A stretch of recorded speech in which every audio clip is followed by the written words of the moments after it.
All right, Shalom Israel. First and foremost, as always, I would like to give all praises, honor, glory, respect, and blessings to Yahweh, Bahasham, Yahweh Shai, Bahasham, Rachaha, Quadash.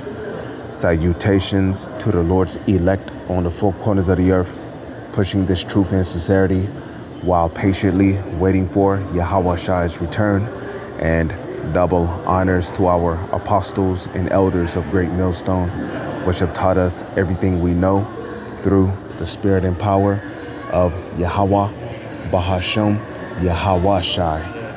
And welcome to another series of news and prophecy, linking global events to biblical prophecy to show you hopeful members of the elect, as well as you few sisters out there, that everything that is written in the Holy Scriptures is faithful and true. So, as we see right here from a website that was uploaded by the endtimeheadlines.com, alliances continue to form as we near World War III. So in today's podcast, we discuss how NATO and Ukraine are holding emergency talks after Russia's hypersonic missile attack. So Russia launched a hypersonic missile attack. Meanwhile, Joe Rogan suggested that President Joe Biden and Ukrainian President Zelensky are looking to incite World War III. And the reason why they're looking to incite World War III is because Proverbs chapter 20, verse 24, man's goings are of the Lord. How can a man then understand his own way? Okay. You know, you got Donald Trump over here talking about de-escalating, but you know, he's just all a hot air. Okay. Donald Trump is a blowhard, okay. Furthermore, if we go to Revelation chapter 17, verse 17, for Yahweh have put it in their hearts, their heart meaning what? In their minds, to fulfill his will and to agree to give their kingdom unto the beast, and to the words of Yahweh be fulfilled. Okay. And then if we read this in the NLT, right? Revelation 17, verse 17, for Yahweh has put a plan into their minds, a plan that will carry out his purposes. Okay, they will agree to give their authority to the scarlet beast, and so the words of Yahweh will be fulfilled. And what are a part of the words of Yahweh? World War III. Okay, you can read that in Revelation 11, verse 14. The second woe is past, and behold, the third woe cometh quickly. The woes is clearly talking about world wars. So we come back over here, right? It says, as Biden makes his way out of the office, it says Putin is reportedly ready to cripple Britain with cyber attacks as China gives America 4 red lines not to cross as they prepare Chinese hackers for a future conflict. Meanwhile, North Korean leader Kim Jong-un, has accused the United States of contributing to increasing global tensions that could escalate into a most destructive thermonuclear war.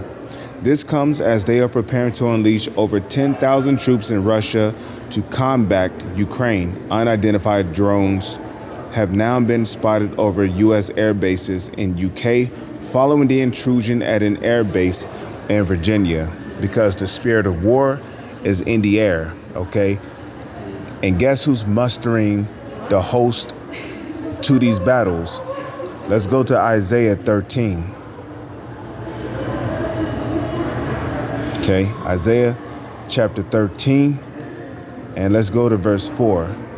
It says, the noise of a multitude in the mountains, like as a great people, a tumultuous noise of kingdoms, of nations gathered together. The Lord of hosts mustereth the host of the battle. Now, when you go into that word mustereth goes into gather. The Lord is the one gathering these armies together, okay? And so far, the Lord has Ukraine involved. The Lord has Iran involved. The Lord has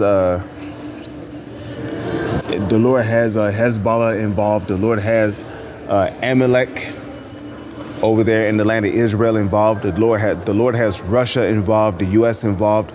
Okay, China is involved as well. Okay, UK involved. you know, Germany is talking about, telling their citizens to get ready to prepare for World War III and to build convenient bunkers,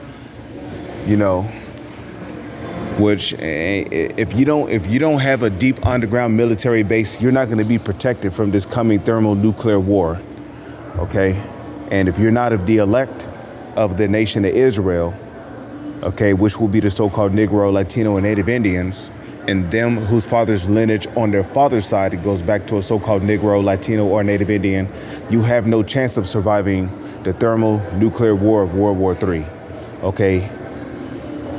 The only ones that's going to survive this thermonuclear war of World War III is the elect. Some people in other countries where the nuclear warheads are not going to strike. And of course, the so-called elites, the super rich and their family. The leaders of these other countries, they're the only ones that's going to survive this coming thermonuclear war. Okay, let's read that in the NLT. Isaiah 13, verse 4. Hear the noise on mountains. Listen as the vast armies march. It is the noise and shouting of many nations. The Lord Yahweh of heaven's armies has called this army together. So the Lord is gathering all these nations together and getting them ready for World War III.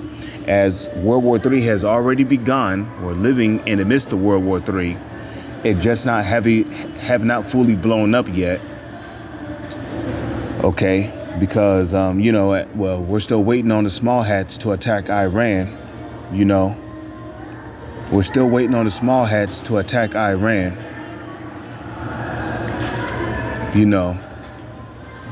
But once that happens, it's going to be a full-blown World War III, because presuming that Jeremiah 50 verse 45, the small hats are going to get the U.S. involved in a confrontation against Iran, which is going to cause Russia to step in. It's going to cause NATO to step in. It's going to cause China to step in, Germany to step in, Turkey to step in. It's going to cause North Korea to step in.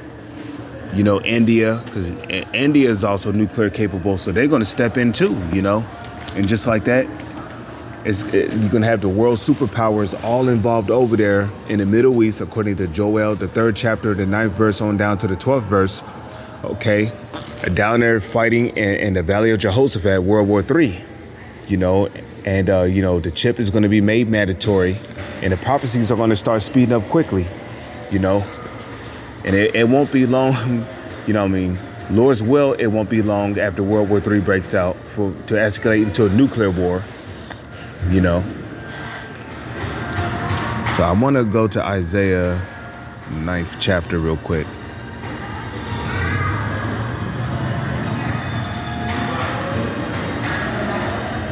Okay. Isaiah chapter 9, verse 5, for every battle of the warrior is with confused noise and garments rolled in blood. Okay. But this, because back in the ancient world, wars were most commonly fought up close. You had horses and chariots. You had horse riders with swords in their hands. Wars were fought with morning stars, ring blades, shamgars, staffs, daggers, katanas, blades, bastard swords, spears, tridents,